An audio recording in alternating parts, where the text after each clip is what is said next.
So hello everyone, welcome to the Mind Games podcast, the first proper Mind Games podcast where each episode we piece together the puzzle that is mental health with a bit of stuff in between. So this is real talk from two very real people. I am of course Thomas Wellburn, the chronic health warrior multimedia extraordinaire. Joining me on this inner path of discovery is my co-presenter, the master of positivity, the Mario to my Luigi, and all-round great guy, Chris Allan, occupational health advisor, mental health first aid instructor. How are you doing, Chris? I'm doing smashing, thank you. Yeah, I'm doing great. So, first thing to know is that if you listen to our previous episode, I think it's worth stressing that that was a pilot, and we learned a lot putting that one up in terms of the format and in terms of just the back end of actually making a podcast. So I think we just wanted to stress that because a few people mentioned that there was a few small things. We were aware of that. We just wanted to test the waters, but the feedback that we got was very, very good. So we're both extremely pleased, and it was a great learning exercise.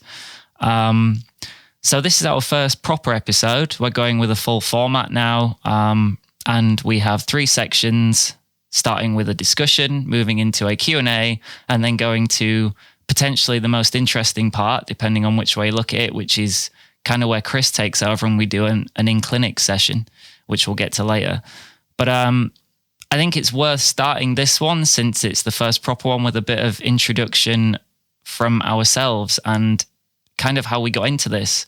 And I don't know if you want to lead with that, Chris. Yeah, certainly can. So way back in the dim and distant sands of time, around about 2003, I first qualified as a nurse. Now, I got the opportunity about halfway through my training, 18 months in, to specialize. And I thought real deeply and hard about specializing in mental health, but I didn't, because I didn't want to pigeonhole myself at such an early point in my career. So I qualified as a physical sort of adult nurse, worked for a bit, and then decided that I wanted to do something called occupational health. And at the time, if you were a mental health qualified nurse, you couldn't become, do the postgraduate and become an occupational health advisor. So I went off and I did that. Through that prism, I was able to sort of maximize my interest in mental health. And now that is the largest proportion of my job, really, dealing with mental health. Beyond that, since about 2014, I first got qualified as a mental health first aider. Now, mental health first aid is designed to be able to provide groups of people with the skills necessary in order to support their colleagues. So I go around businesses, medium to large, deliver mental health first aid training, help other people to help their colleagues and their family members and their friends. It was through my work in occupational health that I began to develop some of the things whereby you try to influence people to make healthy decisions. Because what I noticed was people weren't taking my advice and they weren't following through. So how can I influence people to make positive, healthy lifestyle choices? And that's where some of the elements of the work around coaching comes in. And then, of course, one day, a man walked through my door. And I think we changed each other's lives quite significantly. I think we did. Yeah. You definitely changed mine. Sure. Is this the part where I take over from that story? Absolutely. So, yeah, I ended up in an occupational health session with Chris. I was at a pretty low point in my life in terms of my direction, I would say. I was happy in my relationship side, as I still am now. And we just moved into and started renting our first house. So that was all great. But I think the career side, and I think for me to be truly happy, I need all of the pieces to fall into place. And it's something that I think I preach a lot about people, that there are certain keys to keeping you happy. And for me, the career wasn't there at that time. So I was very down. I was in a job I didn't like. I didn't know where I was going. I knew where I wanted to go. I had a vision, but I didn't know how to get there. And yeah, that is how I ended up in Chris's office, because it wasn't working in that job. I admit that I wasn't doing very great in that job for numerous reasons that maybe weren't my fault. There were a couple that were, though, and I'll be honest about that. And Chris basically just gave me the drive and had a very frank discussion with me and gave me the drive to go out and do it and pursue what I wanted to do, and just basically made me realize that, you know, I was holding myself back.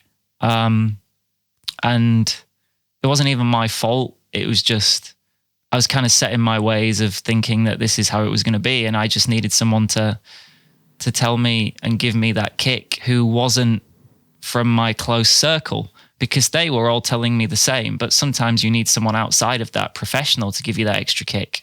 So that's how it happened. Chris also taught me some awesome kind of self-care techniques as well, which I'll just plug because I do use them from time to time for myself. And yeah, it went from there, and we kind of, I'd say we drifted out for a little bit, but then an opportunity arose through my current employer, because success story for Chris, I actually got the job that I wanted, the dream job. And it was kind of partly because of that conversation. And then he appeared on a podcast for my current employer, which is how we got back in touch. And then Chris was like, why don't we make our own? Because we're so good at it. It just seems to work. And here we are. And that's the start of the story of Mind Games, isn't it, really? That brings us up to day one, really, of Mind Games. Yeah. Yeah. And I think the reason why that story is so terrific as well is because it is a mental health story, is it not? Yeah, absolutely agree. It really is. It mixed in with all of that is, you know, the stuff that I had to go through myself in order to be able to influence you, to have you hear the words, feel heard, but then also feel motivated to make the changes necessary. I mean, like you say, I wasn't the first one, but I wonder if there was something deep inside you that made you ready to hear that. And you'd already been primed, obviously, but I was just seeing the landscape of your life in the same way that lots of other people were. And that's a bit of a thing that's required development and practice over the years to get to the core of the problem and then, you know, move forward in a very positive way. I mean, you knew what you wanted to do. So that was the really powerful element that I could interact with and boost up your priority list, perhaps. I'm not sure, but I'm really glad that I was so over the moon when you got in touch with me to just say, look at me, I'm stunting, I'm balling. And I was like, this is great. This is great. And so, yeah, I was really glad to hear about that, and even more glad that we can progress this way, I suppose. Yeah. As like, I mean, I hope this doesn't have any sort of like client relationship engagement. This is like two mates. Like, we've grown to be friends. And yeah, I agree. Yeah, absolutely. And I think just before we jump into the discussion, the first part of the podcast, I think it's worth just adding one thing in, which is something that sticks out to me that you said after we got back in touch, which is, I'm a rare success story. And I think that's pretty sad, in that for so many people, for the few people that succeed, there's so many people that don't. And it just shows that this is still rife and that it's still a problem. Yeah. Yeah. If you've met me before and you felt some benefit, get in touch, because I love to hear it. I love to hear it. It's not a burden. It's not a pain. I love to hear it if you've used those principles. I am, of course, used to seeing people, talking to people, and then never seeing them again. And that's completely fine.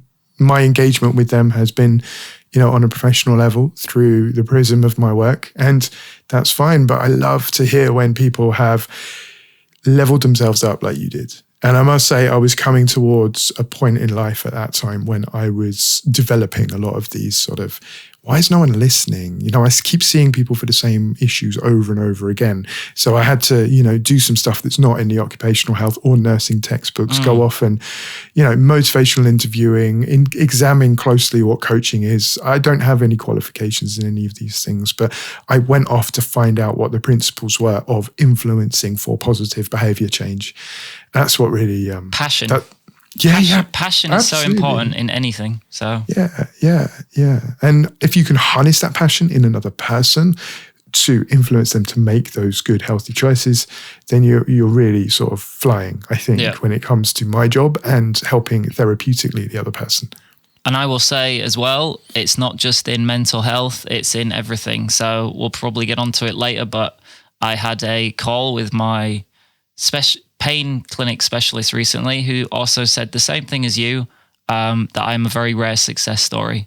And so many people who come into his pain clinic basically never leave. I actually got discharged from the pain clinic for the first time in years. Congratulations. So congratulations. I will take that as a success story. 100%. And with that, let's move on. Let's move on to the discussion part. And we've got 3 topics that we're going to talk about today, which I'll let Chris lead with because he came up with them, but we've both invested time in them so that we can have a good discussion. Discussion. Okay, great. Beautiful animations, by the way. Is there anything that you want to say about the animations for this episode and going forward before we get into the discussion? Who made them? Which talented individual put that together? I wonder. Was it the multimedia extraordinaire? I think it was in this equation. It definitely wasn't the occupational health advisor, a mental health first aid instructor. No, it wasn't that. An all-round great guy. Thank you, and the master of positivity. Yeah. Anyway, so Tom, your animations are fantastic. If people want to know more about how you made those and what tools you used, then I'm sure they can, email the podcast. Can they? Are you willing to share the dark secrets of the animation game? Well, I mean, I've always been open to doing tutorials and things in the future if people are interested enough. Absolutely. I mean, I do it as my career now, and I'm proud to say that. So, yeah, I would love to share my knowledge. Okay, so I mean, the discussion is going to take a bit of a turn now, I suppose, because what I want to talk about is 2 together episodes, instances of people in high-profile situations who've experienced poor mental health. And I want to examine the reactions of those, positive and a little bit of negative, to demonstrate how it should be done, and also how it definitely shouldn't be done. And we will be doing a bit of calling out as well, because, I mean, some of this behavior just absolutely sucks and it needs to be called out. So the first person to talk about is Naomi Osaka. If you don't know who Naomi Osaka is, she's one of the best tennis players in the world. I believe, if I'm not wrong, she's one of the highest paid female athletes in the world. And she has spoken fairly candidly about living with bouts of depression. And what's interesting about this that I should really let people know is that since 2018, she's come out and she's been talking about this, and that coincides with the year of her first US Open win, which is pretty high sort of achievement level for a tennis player, I think. Don't know much about tennis, but if you win the US Open for the first time, you would think that would be, a pretty high watermark of your career. But it coincided with depression. So I think there's something in there about high performance, stress, peak performance, and depression and exhaustion, and something in there. Yeah, because you're doing it as a job. Yeah, exactly. And we need to focus on this term professional, I think. And I think we need to consider this through the prism of they're a professional in a workplace. But let's but let's take a step back. So when someone's diagnosed with depression, the usual advice would be along the lines of check in with your GP, take it easy, do some self-care stuff, meditate, go for a bath, go for a long walk, exercise, eat well, eat healthy, take walks, stuff like this. And probably also avoid some stressful situations. Most definitely, I would say. But in this context, Naomi was pulling back from a stressful situation for her. And the reaction she got was quite pitiful, I think. Engaging in a stressful situation does not snap one out of the distress. It closes you in further. So she skipped a post-match press conference for the sake of her mental health. Entirely reasonable, like practice of self-care, one would think. But that's not all she did. She went a step further and apologized. And I've got a quote here. I want to apologize to all the cool journalists who may have been hurt. Pretty reasonable. Yep. You would think that that's going above and beyond. Yeah, there's She's nothing wrong with that. apologizing to the friendly people, absolutely. But there's some recent points of view that have really raised my alarm bells about our understanding of mental health. And I do like to think that we're making progress. This sort of thing makes it easier for people to talk about it and to admit to having a mental ill health problem. Yeah, when big personalities get on board, absolutely. It increases awareness, yeah. Yeah, awareness increases, it makes that roadmap something that, is great for the rest of us who see a role model, perhaps. But she's been called lame. She's been called a princess for missing this element of her work for her mental health. So remember, this is a professional person who's in a workplace. Let's think of it as maybe they're contracted within this tournament to do their work, which just happens to be tennis. And I feel like this reaction that she received initially has been very regressive.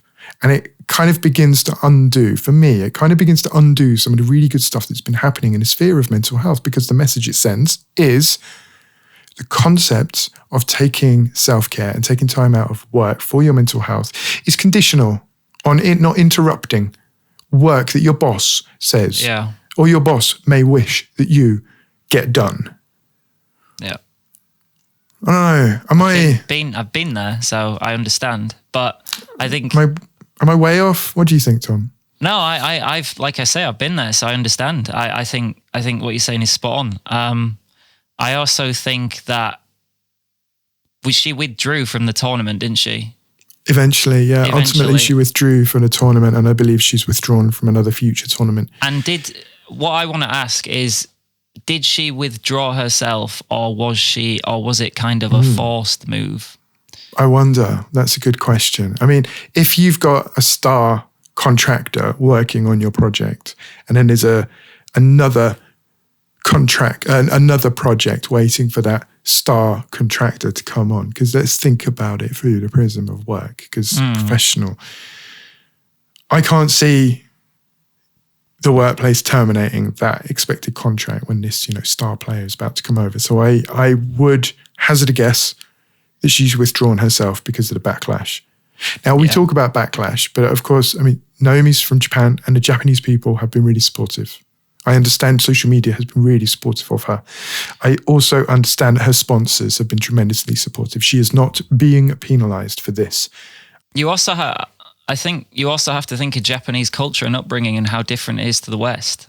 True. That could have influenced the way that she was brought up. I know that she was only there until she was 3, and she actually spent most of her life in the US, but she's always been described as very shy. She's always been described as this quite quiet character. So it's not like people were not aware that she had this going on. So the sympathy should have been there from the start, because it's not something that has just surfaced recently. It's something that she was known for, like literally throughout her career. This is her personality. So it kind of confuses me that the reaction was so extreme, given that she isn't really acting out of character. Like even her acceptance speech at one of the Opens, because I did some research into that, and she literally she fumbled her acceptance speech because of her shyness, and that was just like part of her character. People laughed at it and thought it was great. So, which is why I think it's so bizarre that they've overreacted at this. And I think there's something in there perhaps as well about gender that we need to unpack, because when I think about Naomi's decision to not do media, it reminds me very strongly of a man who made a similar decision. I think it was about 2016. And it's Conor McGregor, who's a mixed martial arts fighter from Ireland, and he lost a fight, and it was very high-profile fights against a fighter called Nate Diaz. He lost it in pretty embarrassing fashion. A lot of the things that he said, that he used against other fighters he ended up engaging with, like panic wrestling. I'm showing my colours here when it comes to my mixed martial arts knowledge. But he, for the rematch, decided to just take himself off of all media duties and go off to Iceland with his mate Gunnar and train for the fight. He put out a long statement saying he's no interest in talking to, Annie and Bobby on the morning show, that, his work is more important than that. And I remember at the time, everyone being incredibly supportive. Maybe the workplace wasn't, because, the press sells the fights. Maybe Dana White, the president of the UFC, was not particularly, taken with that approach. But I remember the support from media themselves. The story was propped up as he's taking a stand. He's, working towards his performance over other things. And I just think the difference is pretty stark. Yeah. So I wonder if there's a gender bit to unpack. What do you think, Tom? I think contractual obligations are something that, you can't not talk about with things like this, because it's hard to know what they've actually signed up for, because we don't have the contract in front of us. But I think there's definitely probably a small element there, but I think as a counter argument, and I don't know if I don't have the figures in front of me, but I think Conor McGregor was the star of UFC for quite some time. I mean, I suppose him and Ronda were like the top two in the men and women for quite some time. I don't know. Is Naomi the world number one female yet? Is she the highest the highest grossing female tennis player? Because I suppose you've got those different polars of like the success barrier of, well, this is Conor McGregor, and he was obviously known for being completely mental, in terms of just the way he acts. But that might not even be him. That might just be his brand. So I think to a certain extent it is, yeah, because he's using the Muhammad Ali approach to fight promotion. The Floyd Mayweather approach. The mouth sells the tickets, and then the performance is on you. And his performances lately have not been great, but when that's not what we're talking about. But I think you know what I'm trying to say without being rude. It's such a complicated area to dissect. But I think you're asking whether the two cases are comparable, and I think in terms of the reaction that both of these sports professionals received has been different enough to explore and to understand and appreciate that maybe there's a gender element, but also perhaps there's a profile element as well. Maybe the attitude and the approach of Conor has always been so brash and confident that, oh, well, of course, he's acting out. Like you say, he's mental and he's just doing his thing. Whereas Naomi, the shy, retiring, perhaps, riddled with worry about public speaking, maybe, and further reinforced by the fact that people laughed at her and made a joke about it. Maybe. What you said is exactly. She said it herself. She doesn't like public speaking. It frightens her. She's very shy. She doesn't like acceptance speeches. I mean, this is all stuff that was in the open, which is why I just think it's a massive overreaction, and they should have just let her get on with it. And I think it would have just been. Nobody would have said a word. People would have supported her and thought it was amazing. And then it wouldn't have made the Tennis Association look stupid, which it has done. So is there anything else to say, do you think, about Naomi before we move on to Nadia Whittome, the Labour MP? I don't know.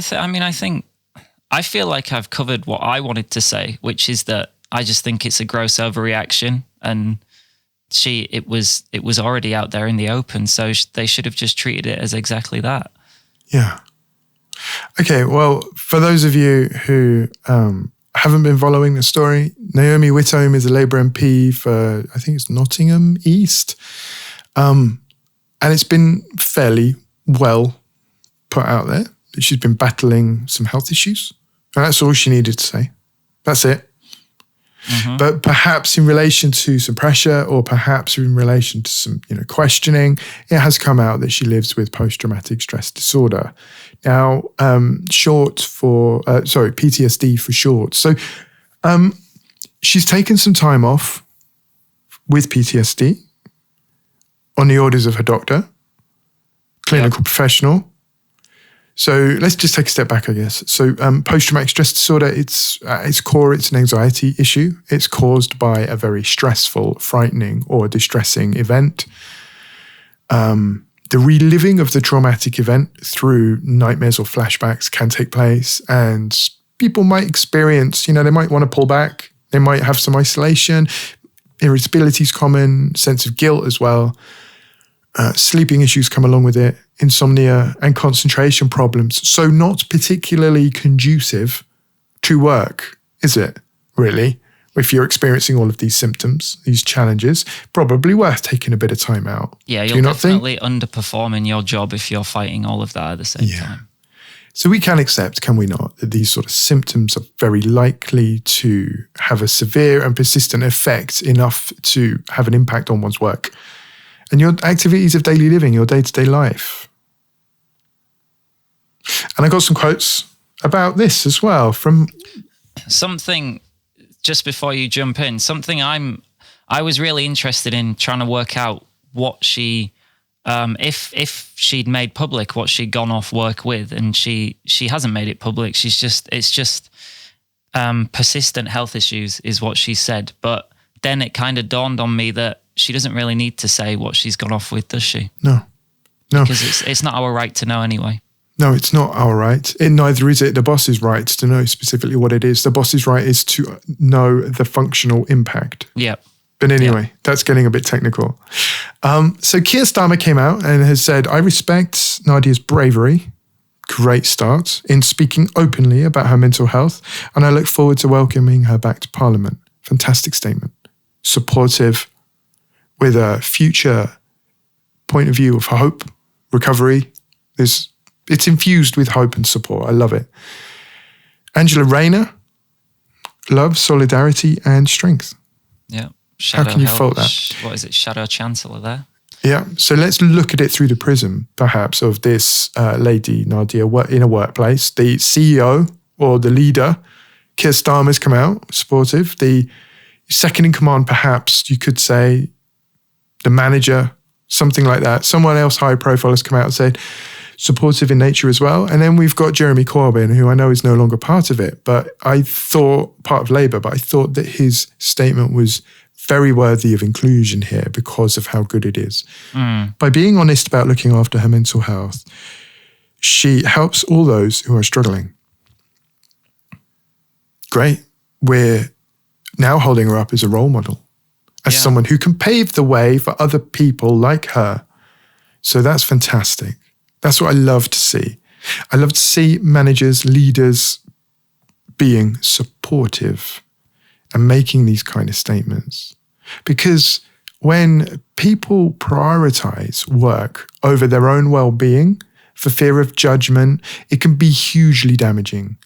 I mean, so things like stigma and discrimination about mental health in the workplace can prevent people from accessing the support that they need, which will help their recovery and get them back to work quicker. Again, being there, totally understand. Yeah, so absolutely. That was how I ended up with you, really. Yeah. Which makes it so much more disappointing when you hear what Paul Staines or Guido Fawkes, who understands some blogger, has got to say for himself. Yeah, some nondescript right-wing columnist who doesn't really need any attention unless you like his very rarely funny jibes. So what he's got to say for himself is Nadia's shell shock, what's that all about, shows politicians need life experience. First of all, stop. I think Nadia's got a little bit more life experience than you have. And by the way, shell shock, we'll get onto that in a minute. Yeah. Parliament may be daunting, though nothing akin to the trenches. I can't even bring myself to end it, of the First World War. Now, aside from the astonishing lack of empathy here, I mean, what did this guy, Paul, mate, you've probably got about as much experience as me of being in the trenches in the First World War. So give it a rest. My experience is zero, zilch, not a bit. And everyone seems to draw comparisons to the war whenever It's like people just are always like, oh, but think of what people went through in the war. I know. And we'll get onto that in a bit as well, because there is plenty to unpack there. But Paul Staines, has he got the medical knowledge to make a judgment on this? I mean, he's a Westminster blogger, but I mean, he might be a medical doctor as well. He might be a psychiatrist and have some, I'm not sure, I don't know. I haven't looked in deep enough because these statements stink. She joined Parliament at 23 years old. She was the youngest member of Parliament by a long margin. So when you put someone like that into an environment like that, and she's spoken at length as well about how, because she is a person of colour, and there is certain sketchiness with being a person of colour in Parliament. This is what she says. Just adds to the stigma and the stress. And I mean, her political views are also what I would consider a little more extreme than my own. So I imagine she probably came up against a lot of opposition in Parliament from people who did not agree with her views. I think all of this just compounds into a pressure cooker environment for someone who perhaps was a bit too young for that. Possibly. I mean, 23 is young. I remember when I was 23, I didn't know my ass from my elbow. And to think that someone's reached Parliament by the age of 23 is pretty special and should be celebrated, and representing a community who are probably fairly underserved by, politics. If I had someone at the age of 23 who was out there doing the work, the politics that would matter to me at the time, then I think that would have been a cause for celebration. So it's kind of sad that I think that the stance here has been so judgmental in some areas of the press. And again, I think it reinforces stigma. I think it makes anyone who, or potentially has the chance to make anyone who's living with PTSD that, think twice before they come out, especially young people, after what's happened here. Yeah. I think very concerning. I think it's another situation of people just expecting, like you said, expecting you to just work through it, and then being confused when you need time off to take care of yourself. When there again, I compare this to the Naomi one, as in, to me, it's a non-issue. If she wants to go off with PTSD, let her go off. It doesn't need wider discussion or people to condemn it. It should just happen, and we shouldn't need to talk about it like this. It should just be accepted. Yeah. Or justify it. Battling persistent health issues is fine. Yeah.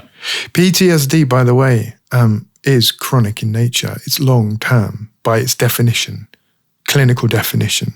If it's over with quickly, I think the region of 3 months, then it's called acute stress disorder. So this is something that has been fairly long-term for Nadia, that she's been challenged with. I feel icky talking about it with her name attached to it, but I think it's important to put this stuff out there.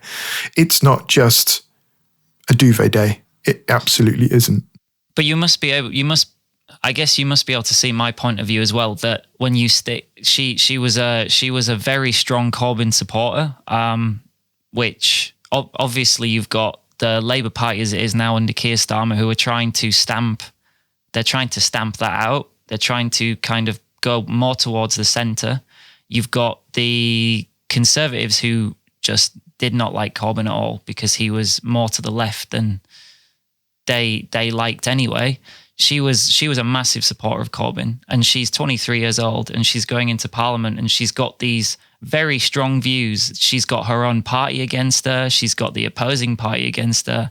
I think it must have been, whether you agree with her views or not, very difficult for her. Yeah, and I guess this is the problem, isn't it? When it comes to opposing values, when ideologies are at odds with one another, and we see this a lot on social media, to But I think it's very sad that her experience has been likened with these strong military metaphors. I mean, these have been trotted out throughout the whole of the pandemic. Yeah. And we've seen PTSD diagnoses increase recently as well, especially among those frontline staff. What's interesting is I wonder if Paul, would reflect back and say, to all the nurses and doctors who are experiencing these challenging symptoms in relation to the pandemic, oh, come on, you weren't in the First World War. A light at the end of the tunnel, I suppose, is the work of Professor Greenberg, Neil Greenberg, who's working in the realm of moral injury. Now, what moral injury is if you perpetrate or you fail to prevent or bear witness to an act that transgresses your own sort of deeply held moral compass, if you like, or your beliefs or expectations about things, that leads to these intense feelings, these intense negative feelings. Could be guilt, could be shame, you didn't do enough, could be depression. And what's great is that veterans groups who are skilled and experienced in dealing with PTSD have begun to offer support to NHS staff. The staff themselves talk about being on a battlefield. And people like Paul Staines have neither experienced it or really obviously given it enough thought. So I think I just really want to leave that bit there. I don't know about you, if you've got anything else to say on the matter. Don't feel like we really need to air out this concept of the Blitz spirit. Trauma's all around us. So Paul, please, if you're listening, which you're probably not, but if you do, let's drop the gatekeeping, and start getting out of our own way and maybe be a bit kinder and non-judgmental. Compassion, empathy, kindness, all of these really positive things that you can just transition to over your gatekeeping. Let it go. And anyone else who's chosen to come down on Nadia for whatever reason, get out of your own way, please. Yeah, I don't really have anything else to say on that. I think you summed it up. He's an interesting character. And I think comparing everything to wartime, it's something that's kind of instilled. And whenever there's a crisis or anything, we go into wartime. Boris has said we're in wartime now during the pandemic. I always find it funny that whenever something bad happens, we have to go to wartime measures. What are wartime measures? Good question. But yeah, I know obviously my girlfriend's mum was a frontline ICU nurse during COVID. She's seen it. It is bad. I'd like to see Paul Staines on a ward trying to look after these COVID patients, and then we'd see if he was as big of a COVID denier as he is in his blog. Oh, he's not, is he? He's a little bit. So yeah, that's basically my thoughts on it all. And while we're talking about these charities, there's another one, Frontline 19, recommended to me by Johnny Benjamin, who's a great guy. And I think it's worth talking about. It's a psychological service for frontline healthcare workers. And it's not that much of a well-known charity. So just adding to what Chris said, if you need that support, it's there. Is it free? It's free. What's the website address? Just put Frontline 19 into Google. It's the top result. There you go. Anyone who's listening who needs it, reach out, get some help. It might help get things better for you. Okay, Chris. So the next thing you wanted to talk about on this was actually Joey Essex, wasn't it? An interesting topic to bring up.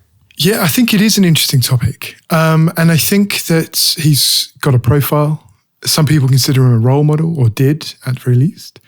And he's been around for a while now, actually. But it was the documentary Grief and Me that I really wanted to sort of put out there. I like to put out instances where mental health is, managed well for whatever reason in the media when I can. So here's one, and I recommend the documentary highly. It's Joey's journey to mental health treatment. If you watch it, you'll get the full background, but his mother died by her own hand when he was 10 years old, and he struggled with that his whole life. his pursuit of fame and his pursuit of fortune didn't fill the gap. And so these are the things that I think are interesting to take a peek at and to look at and to understand. But it goes further than that. It follows him through, I think, the first initial couple of weeks of treatment with a clinical psychiatrist. And then it takes a bit of a gap and it checks in with him again, back in clinic, and then back in his home. Yeah. And it demonstrates the progress that can be made through effective mental health treatment. And I really liked it. I mean, there's a bit that really leapt out at me that, he says, I bought a Lamborghini and it didn't make me feel any better. And anyone who knows me from primary school knows that was the car that I had, in my vision when I was a little kid. Some people have Ferraris, others had Porsches, but I just like the design of a Lamborghini. I think it looks like a spaceship. So, so I thought it was a good show. I think it's worth watching. It's worth delving into. Again, it's these roadmaps out of pain, treatment options that are available to people. And I would recommend it. Yeah. So I watched it, and the overarching kind of theme that I got from it was that he took too long to reach out and that he was bottling up his demons, should we say. And like you say, so he self-medicating to try and hide it. With basically. Fame and money. So it gives a good demonstration, I think, of male masculinity and mental health and reaching out for support. Yes, he bottled it up, and the motivator in this instance was the fact that he'd reached a milestone, 30, and he never really had, I think, a proper, I may be speaking out of turn here, but a proper long-term adult relationship with another woman. And I think he reached that milestone and was considering, I want a family while I'm still young. I want to get married. I want to be there for my children and, be able to play football in the park without, a walking stick type thing. So that was the motivator as far as I could tell. I mean, you get to peek into what his life is like round the corner in Chigwell there, and it's the lap of luxury, but it doesn't make him happy. And while money, of course, it's a very well-trodden phrase, money doesn't buy happiness, but it certainly takes care of all your money problems. But that still wasn't enough because there's trust issues, there's abandonment, there's connections that are just lacking for Joey, I think, in the context. So while he's got a loving and close family, there's a lovely bit where him and his father go for a walk in the forest. If you've seen it, you'll know what I mean. Yeah. And have a really honest conversation about feelings. That was nice to see as well. And he gets upset a bunch of times, which is good because I think you can tell that he doesn't like crying, and I don't think he's used to that. Letting out that sort of emotion. I think when he's with the psychologist, he kind of sat at one point. I seem to remember he's kind of beating himself up about the fact that he's getting upset even. And that was like the first time he'd ever considered going to a psychologist, wasn't it? Before that he'd never gone. He'd never tried it. He didn't, because he said he didn't want to talk about it. That was why he put off going, because he couldn't open up about it. And I think that goes back to what I was saying. Like he was bottling it up. But I suppose there's different ways of bottling up emotion, isn't there? And I'm sure you'll comment on this, but some people bottle things up intentionally because they don't want to talk about it. Others bottle things up because they're not ready to talk about it. And I suppose there's two differences there, isn't there? Yeah, and I seem to remember there being conversations that I've had with people that I trust about, I don't want to change. I don't want it to take away my personality. I don't want to be, I don't want my demons to go because they are part of what makes me who I am. But actually, the whole process of engaging with talking therapies in the times that I've done it has been so tremendously helpful that it has ridded me, or it has cleansed me, I suppose, of some of the more damaging urges, the unhelpful behaviors, and just made me, I feel, a more complete human being. The way I describe it to people is after counseling, you feel like imagine standing like in a really crowded room and you're trying to have a conversation with someone on the other side. And that other conversation, that person on the other end is you, and you just cannot, because they can't hear. There's just too much going on. What the process for me, anyway, of counseling has done is like Moses part the seas. Yeah.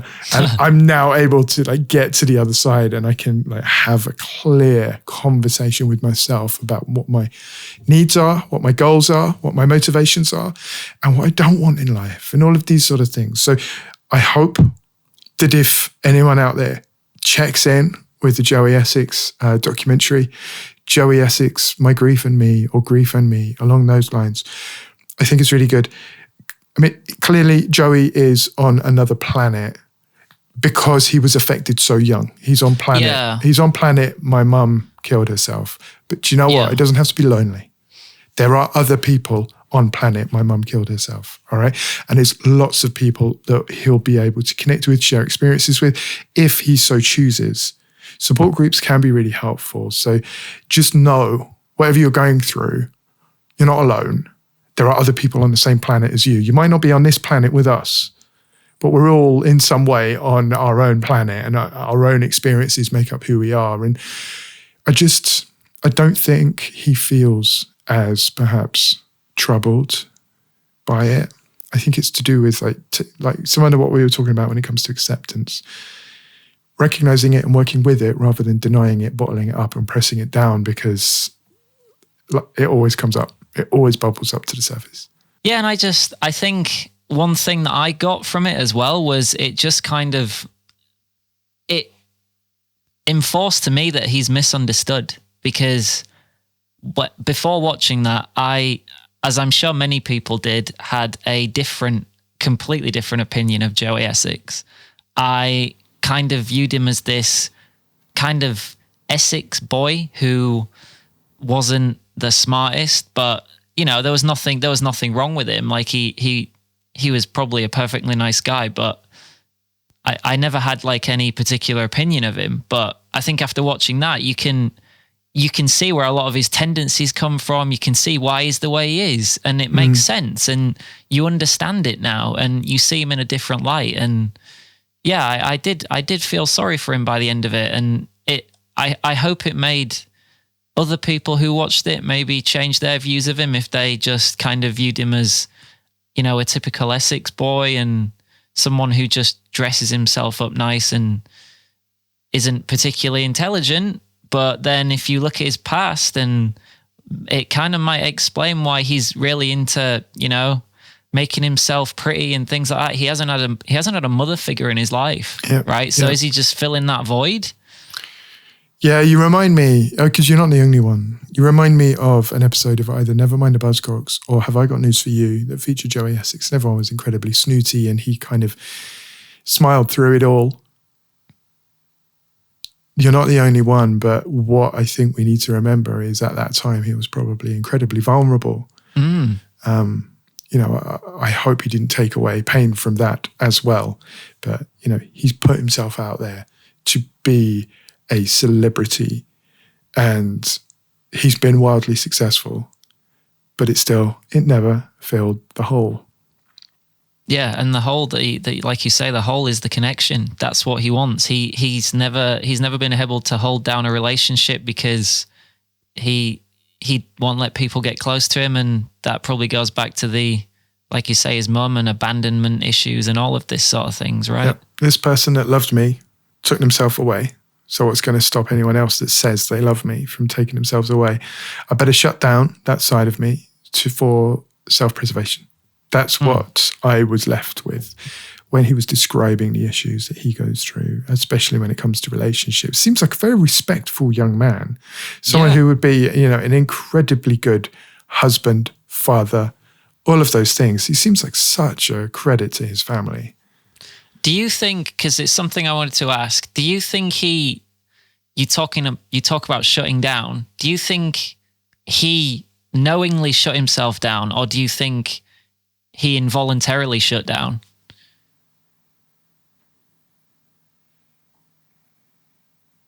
I'm not sure. I'm not even sure if it matters. Why would it matter? Why do you ask that question? I guess I'm curious about how it works is the reason psychology. I'm asking. Yeah. Well, I think there's probably initially there'll be a conscious, however ill thought out or illogical or at whatever level, there'll be a conscious decision at some point to pull back. There'll be a thought process.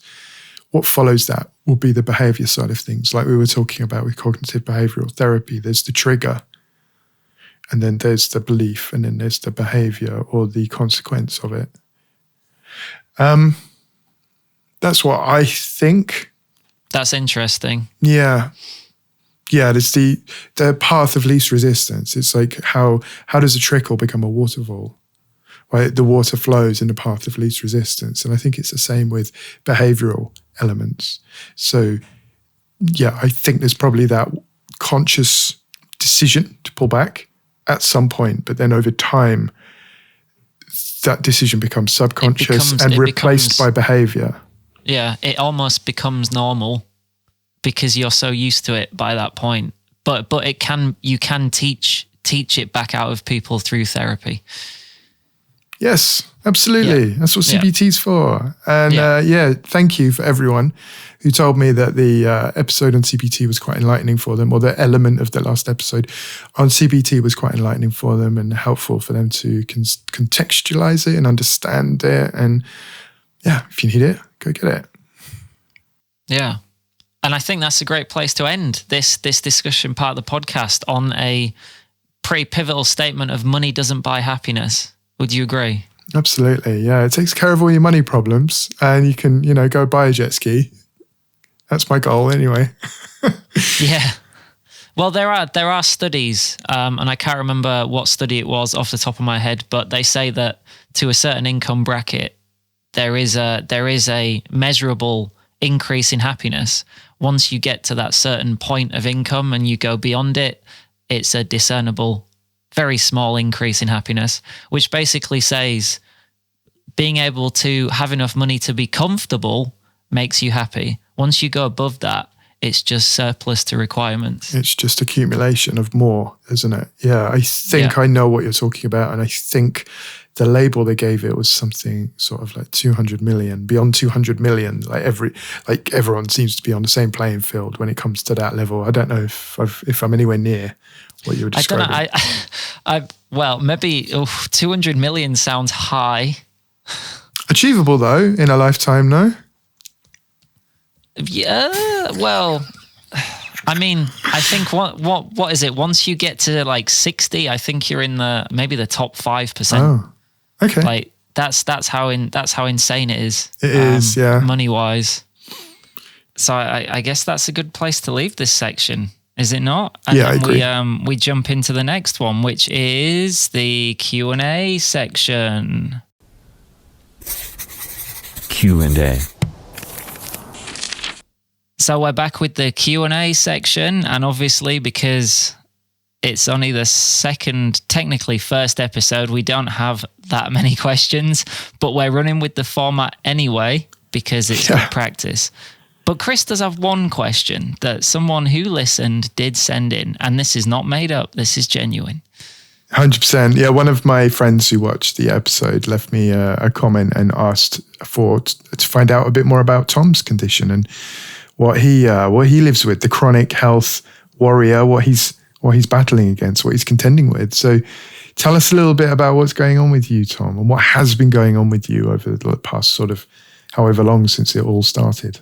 Oh, well, I'm not going to go into loads of detail because it will take hours, but I suppose it started maybe... I don't even think Chris maybe knows how deep it goes, but I think early 20s, 22, 21, probably 22. So my dad passed away when I was, I think 21 or 22. I actually forget, which is terrible, but most of that bit is a bit of a blur anyway. And yeah, I'd always had some iffy stomach stuff that I just put down to a bit of IBS and a bit of bloating. It wasn't really something that affected my life. It was just came and went. And then one day I just got really sick, and it knocked me out for pretty much 2 weeks straight. And I probably should have taken better care of myself in those 2 weeks. I'm not going to lie. Because as any young person would, we kind of ignored it and thought it was fine. And we were just like, yeah, I'm in my early 20s. It'll go away. I can still party and do all this silly stuff because I'm only 22 or 21. And I was like, yeah, it's, it can't be anything that bad. It's just a stomach bug. But it just stayed and it just stayed and it just didn't go away. And it got worse and it got worse. And that was when all the doctor's appointments started. And ever since, they haven't been able to find out what it is. And ever since, it has lingered in some way, in some form. It is always there. It always hurts to a certain degree. It depends day to day as to how much it hurts. I've learnt ways to manage it, but I've not learnt ways to get rid of it. Some of the management ways, techniques, I have actually got from Chris. When we first met, he offered me some advice on, self-care and meditation and stuff like that, which I still practice from time to time, especially if I'm on a commute. I find that's a really good place to do it, just especially before I go to work and just put myself in a different space. And yeah, it's fairly self-explanatory in that it's just a chronic abdominal pain of no known origin is what they say it is. I'm still getting tests now. I'm at rheumatology at the moment. They've just basically passed me around specialists to try and figure it out. So when you say the symptoms got worse, that's the degree of pain or the degree of impact, which is increasing and stopping you? Both. Yeah, sure. But okay. Then it got back under control with experimenting with medications, really. So I've been on a lot of different ones. Antidepressants, which I told you about. I'm on a anti-seizure medication at the moment, which is also a painkiller. So gabapentin, which I'm trying to get off because I don't think I need it personally. And I'm on loads of other. Well, I'm on something which speeds up your digestion. So it's called a prokinetic, which just basically it's quite a new drug. It's supposed to speed up your abdominal system to try and get things moving properly, and that seems to lessen the pain a bit. But okay. I think there's a food element as well, and there's a stress element, and it's very bizarre, to be honest. It sounds like it's all connected. Well, yes and no. I mean, I've gone on crazy elimination diets where I've literally eaten nothing but chicken and turkey and rice and sweet potato for 6 weeks, and it never disappeared. So you tell me it's caused by food, because they're literally the lightest things you can eat with absolutely zero allergy. Like the chances of you being allergic to them or having an intolerance to them are so low, but it was still there to some degree. So is it related to food? I don't know. It might be partially related to food. Partially related to food, partially related to digestion and movement of food, partially related to stress, partially related to the environment, perhaps, etc. But there have been things floated like connective tissue disorder as well, which is kind of a rare condition, which my rheumatologist mentioned. I think it's pronounced Ehlers-Danlos syndrome, EDS, which is just like a disorder of the connective tissue, but people can have it really severe and it really ruins their life. And some people can have it very mild. It doesn't really affect your life, but it can cause certain complications, just like a dodgy digestion and loads of other strange things. But the abdominal thing was a symptom of it. And people who have EDS also tend to be quite tall and quite slim. So I guess I fit the bill for that. You do, don't you? Absolutely. there's no real diagnosis for EDS either. Again, that's just kind of process of elimination. So I'm into the world of grey area healthcare where there's not really any concrete diagnosis, and it's just a process of trial and error. So they have gone through a process where they know what it isn't.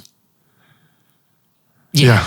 That's what it is. That's it's literally eliminating it. So it's eliminating the life-threatening stuff. So it's like, well, it's not cancer, it's not colitis, it's not Crohn's, it's not all of this stuff. And then they just get further down the list until they're like, well, we've eliminated everything else. Okay. And how does it affect you on a day-to-day basis? If that's not relevant, a week-to-week basis, if that's not relevant month-to-month, etc. It really depends. I do find my diet does affect it, like I said, but it never, I wouldn't say it fixes it, but there is definitely a correlation. But I think that's probably the same with everyone. If they eat really bad food, they're going to feel bad. So yeah, and their tummy's going to get upset as well, isn't it? Yeah. I mean, I think a good analogy is that, like, everyone's like a battery, and you know, we charge at different rates and we discharge at different rates. But unfortunately for people like me, we don't charge up as quickly and we discharge very quickly. So with a condition like this, I imagine you would need to pull back from some of that partying that you were talking about. Isn't that question more for the next section? Tom, do you think this is a good opportunity to just sort of lead into the in-clinic section of the podcast, and you know, we can explore it a little bit? Yes, 100%. Cool. Yes, because what you said literally leads into the in-clinic. So awesome. Okay, cool. Without further ado, let's go to the in-clinic. In-clinic. Okay, everyone, welcome to the in-clinic part of the podcast. As you know, you've probably picked up on the fact that things slightly change on this podcast. If you are watching through the medium of video, and we've left this to the very end because we wanted to throw it in as an Easter egg, but yes, we record this on different days. We do wear clothes that resemble the same to try and keep continuity. But yes, we do record these parts on different days. So if my hairstyle slightly changes or Chris's beard is ever so slightly longer, you know why? It's because it's done because we've both got busy lives. Yeah, I mean, we're squeezing this in between work, between kids. Well, I've got kids, between, you know, everything. Yeah. We're squeezing it in because it's important. Yeah, but we wear the same clothes just so it doesn't look too weird. Because we're just, you know, consistent on that basis anyway. But welcome to the first in-clinic. So in-clinic is, I guess, a more in-depth look at a specific issue that we want to talk about. It might be a question that somebody has submitted, or it could even be something that either of us wants to talk about. Chris is, I would say, the leading man on this part because it's from more of a professional output. And for this episode, obviously we don't have any kind of questions to do an in-clinic on. Topic-wise, there was a few things, but I kind of wanted to lead on this episode specifically, just as an issue that is close to my heart, and I think it's something good that Chris can talk about and kind of carry the conversation with from a professional perspective. So I think it hasn't really got a full title, but I would say it's more about just the whole chronic pain, living with it in many senses. I think it's also about from a social aspect, but then I think it's kind of evolved into something more than that. And I think Chris is just going to carry that whole thing. So I'll let you start. Okay, Tom. So can you tell us a little bit more about more social effects of the condition, how it impacted on your your life beyond just the internal, the external world, and how you interacted with that at that point. Yeah. So I guess the first thing that I want to say is on the Q&A section, we spoke about the NICE guidelines. I don't know if we've actually, I don't know. It was previous episode actually where we spoke about the NICE guidelines. I was listening to it back and I said something about CBT and how I don't think that that is the correct approach for people with chronic pain. I felt like I should correct myself on that because I think I was making quite a knee-jerk statement, a general statement. And I think that cognitive behavioral therapy, depending on the condition, can work. However, it is very similar to mental health in that it is not a one-size-fits-all approach. And I think this is something that the whole healthcare field should understand, is that we can't mandate certain things for a condition that is as broad spectrum as chronic pain. So CBT might work for a lot of people, but it might also not.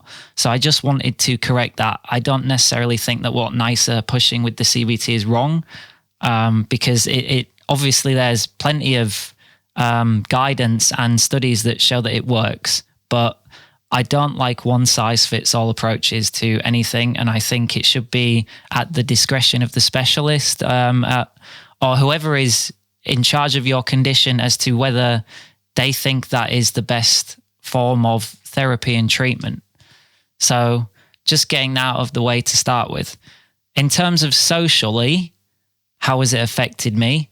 Well, obviously I've drifted apart from my friends, quite a lot of friends because of it throughout my life. And that was one of the things that I wanted to talk about the most because, you know, when you've got something like this, obviously it's harder for you to maintain or join in with your friends if they like to partake in certain lifestyles, like if they enjoy going to the pub a lot or they enjoy the party lifestyle, that sort of free-spirited lifestyle, which a lot of my friends do.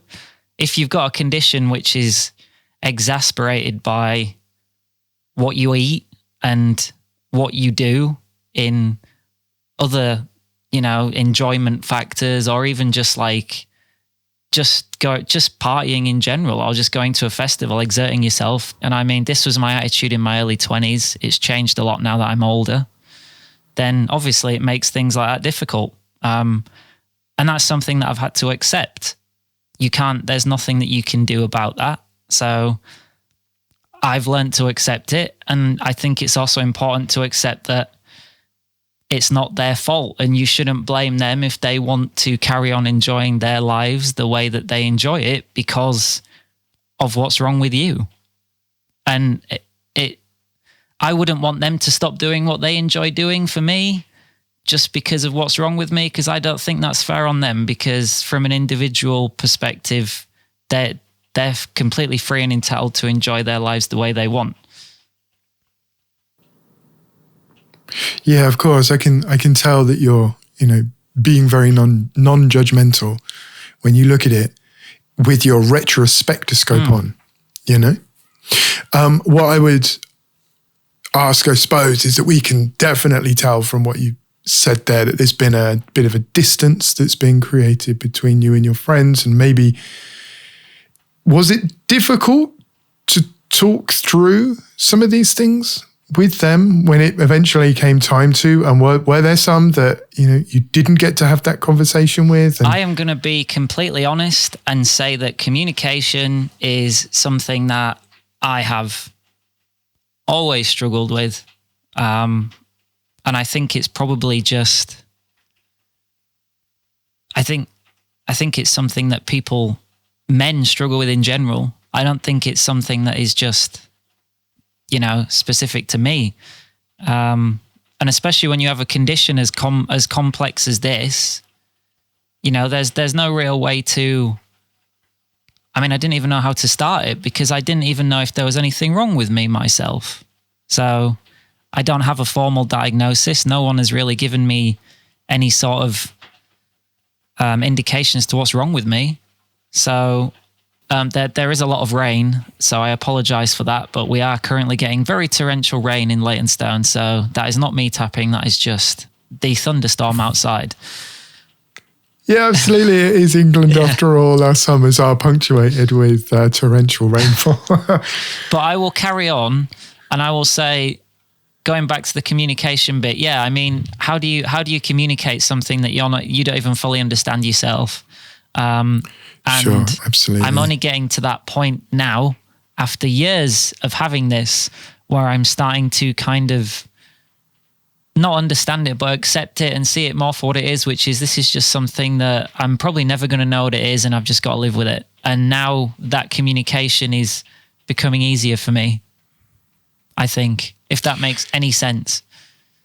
Well, I think it does, because early on, you've got a lot of emotion tied up with it. Clearly, you don't know what's going on. When we as humans don't know what's going on immediately, there's a very strong sort of panic or anxiety or worry associated feelings around those things. Is it going to go away? What's going on? We have spoken a little bit about the denial side. Again, another emotional reaction to something that's going on. But then as the confusion and, the delay in diagnosis comes through, I think it's very natural to struggle to articulate these things. And as you've accepted it, as you've gotten to, I don't know if you're comfortable with it, but you're comfortable with the fact that this is a thing that you're going to have to live with for a bit. Yeah, that's... How long is that bit? How long is a piece of string? Don't know. But as the confidence and the acceptance comes, I believe the dialogue comes. Yeah, 100%. 100%. That's good. And I think another thing that I would say off that is there's acceptance, but there's also embracing it. Because, and I look at them as two separate things now, because when you've got anything like that kind of affects certain things that you can and can't do, you have to accept that. You have to accept that part and just be comfortable with it. And it can really piss you off at times, because you want to do certain things and then you're like, oh wait, I probably shouldn't do that because, it's going to make me ill. And then you might have a lapse one day and you'll be like, you'll do it anyway because you just want to, because you miss it now and again, and you know what's going to happen, but you do it because every now and again you just want to. And I don't think you should beat yourself up about that either, because everyone needs to self-indulge sometimes. It's not necessarily unhealthy to do that, but then you've got the embracing it side as well. So it's like, I accept that I can't do certain things maybe as much. I mean, I'm not someone who's bedbound, and I'm grateful for that. Like, I can still function pretty damn well, I think. But then you've got to think, so I can't do these things as much as I want. But it's like, so why don't I put all of that energy and effort into doing other things and embracing this lifestyle that I've got now? How can I maximize it? And that's the mindset that I have now. So it's like, I learned illustration, I've learned digital art, I've learned animation, I've learned programming, I've learned 3D design, video editing, cinematography. I mean, all this, like podcasting, all this. You should put that to use one day. I know, yeah. Like, it'd be really useful, wouldn't it?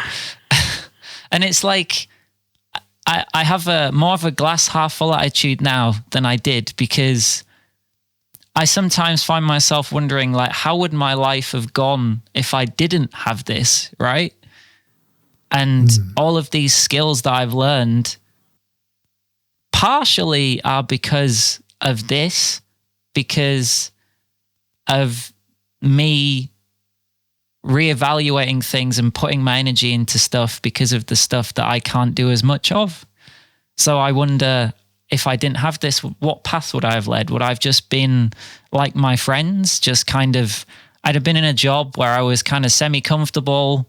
I might not have achieved my dream career because I never really needed to push myself for that happiness, because there was no driving force. I kind of look at my condition now as one of the driving forces that pushed me to get where I am.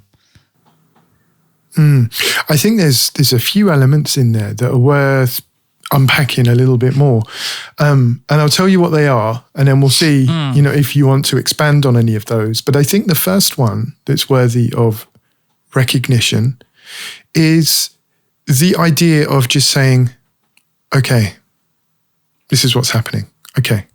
And just the idea of acceptance. Okay, this is happening. And other people can hopefully gain the benefit of that, whatever it is that is causing suffering.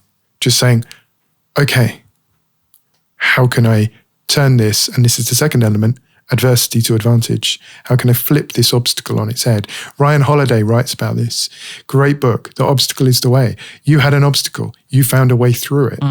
You found a way to tailor your life to meet the new requirements and also to turn it into an advantage. Because you really have turned it into an advantage. All these skills, all these elements that you're talking about are ways in which you have interacted with the need for an adjustment in the lifestyle, but also still being able to stride. So there's the two elements. I don't know if you want to say any more about that, but I have one question afterwards, or I have one next question to ask you. But do you want to expand on the concept of acceptance and adversity to advantage at all? I don't know if I'm expanding on that point specifically, but it's definitely something that connects with it, which I think is, at the same time, you shouldn't let the illness define you. And this is something that bugs me about some people who have conditions like this, or any sort of condition. It becomes so much of a personal stigma to them that they basically use it to define their entire life. Sometimes to their detriment, they use it as an excuse even. And I don't think that's healthy. I think you should accept it, you should embrace it, but you shouldn't let it define you. You need to have that balance of embracing it without it becoming the defining factor in your life, if that makes sense. And I think part of that is having the support network as well. You need to have people that keep you grounded. That like my girlfriend's really good at that. Like she's really supportive when she needs to be. But at the same time, if I'm going down a rabbit hole where I'm just like, oh, my condition makes this bad, and my condition stops me from doing this. Sometimes she's just like, Tom, like you've got to, like, perspective, like you're doing pretty well. Like you've got it pretty good. Just remember that.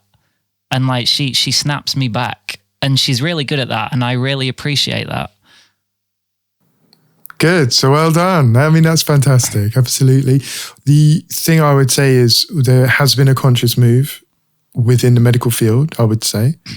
Definitely since I've been practicing as a nurse. It was when they were teaching us how to be a nurse, there was a very definite, I recall it, a very definite line in the sand drawn in terms of the first point you made about definition, which is the person's no longer a diabetic or a schizophrenic or a depressive.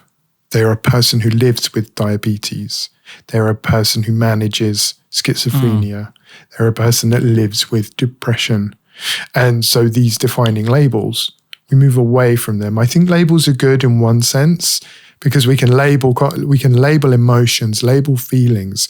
But when it comes to labeling the individual and placing them within a camp or a category, it limits many other things. The thing is, though, you've got the clinical labeling, which is what you're talking about, which is the healthcare communities and actually labeling the people. But then I guess I was saying more from a personal level, people labeling themselves and stigmatizing themselves because they almost use their condition as a vice to limit themselves, when really, like I say, you need to embrace it to a degree as well. You can't use it as an excuse for everything in your life, because then you won't do anything. And there was a documentary that I watched quite a while ago, which was all about these American people who they had these undiagnosed kind of pain conditions like me. And it just got so into their head that they literally never left their rooms, and they spent so long searching for a cure for it that they never lived. And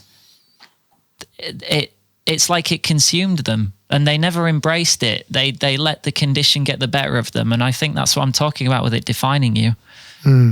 Sure. Okay. The other point you make about acceptance and the supportive nature of your girlfriend is great, and that is to be absolutely applauded as well. But it sounds like you already have ingrained in yourself a bit of a nature to challenge your boundaries. Yeah, yeah. So of course, like your other half is there to be supportive, and you are the one who is challenging your boundaries on occasion and just testing the water to see whether it's safe to expand a little bit there, I suppose, and do more. Do more. Yeah. And I remember that was one of the key elements of our first conversation, which was, if you want to go from A to B, what is stopping you? And, you know, that might well have been the pain, or perhaps it's more relevant to say A to C, where is B? And you knew where B was, but your judgment or your vision of B was clouded, if that makes sense. So getting from A to C just seemed like it was an insurmountable mountain, but you were infused by the people around you with a sense of belief and purpose. My final question would just be to ask you whether there is, if you could go back, when were you first affected by this condition? 21, 22? Yeah, somewhere 23? around that age group. So as a more mature man who has found management strategies, moved through it, is there anything you would like to say to yourself at 21, 22, 23 at the first? That is a hell of a question. Oh, there's so many things I would say. With regard to the condition. Yeah. Like, if any, and this is to anyone at that age, right? You think, but I don't think it'll get through, but you think you're invincible at that age, and you're really not, because anything like this can happen. It's just like a switch. That was how my specialist described it. Literally, it's like a switch. Something just switches, and then it switches the wrong way. And I kind of wish I'd have gone to the hospital faster when it first started, instead of pretending it wasn't there. But I mean, there's a lot of complicated factors in that. Like, it wasn't long after my dad passed away, so it could be connected to grief. There has been discussions about that, and you know, grief can bring chronic things into light. But I didn't want to upset my mum anymore, so I decided, rather than telling her what was wrong, I would bottle it up, which we've said is not good. But that type of stuff just comes from experience and life experience and growing up. And I look back now, and I was a different person then, so I can see why I bottled it up. So I wish I'd have just told her and gone to the hospital, and maybe whatever was happening at that time when it first surfaced, they would have spotted it. They might not have. And I guess the second thing is that I wish that I hadn't have just carried on with my current lifestyle at that time for quite a few years after, pretending that it wasn't there again. That kind of bottling it up attitude, just pushing it to the back and trying to have I don't like the word normal either, but a typically normal person's life. Yeah, I should have just listened to my body more, really. Thank you. So for anyone who is going through a difficult early stage of any health condition, but especially pain associated, I guess what we can derive from this is communicate and seek help. Yeah. Is that a fair summary? Yeah, absolutely. And I think just don't let it define you is a massive thing as well. Like, you've got You've got to embrace it. Don't let it take over your life, because you can, like, unless you're one of the very unlucky few, and they are out there, and I'm grateful that I'm not that bad. There are people who have, ME or fibromyalgia and things like that, who literally can't get out of bed. Like, they're bedbound because they're in so much agony. And you have to take the small wins with stuff like this, and just remember the things that you haven't got, that you can, that still allow you to do things, right? Because otherwise you just spiral and just think about all the negatives, and you've just got to keep that positive mindset. Like, you really have. Is there anything else that you think you might want to say about the condition during the in-clinic space that we have here between us? Yeah, there's one last thing, and that would just be that I think people with unknown chronic pain in society definitely occupy a weird space in the healthcare field. And that's just one last thing that I wanted to say, because I think because we don't have a formal diagnosis by modern medicine standards, and we get tested, like massively tested for every single condition, and it always comes back perfectly healthy. So we're not, if you've got Crohn's or colitis, you've got a condition. It's an invisible illness, but it's an illness. Whereas for people like us, we're not technically ill because there's nothing technically wrong with us. So it's a really weird position that we're in. And I think sometimes society and kind of healthcare doesn't fully understand that. And it can lead to a lot of self-stigma and societal stigma of people not understanding the condition. And, self-stigma as well, because it makes us think, are we actually unwell? Should I feel bad about the fact that, I'm unwell, but I'm not unwell at the same time?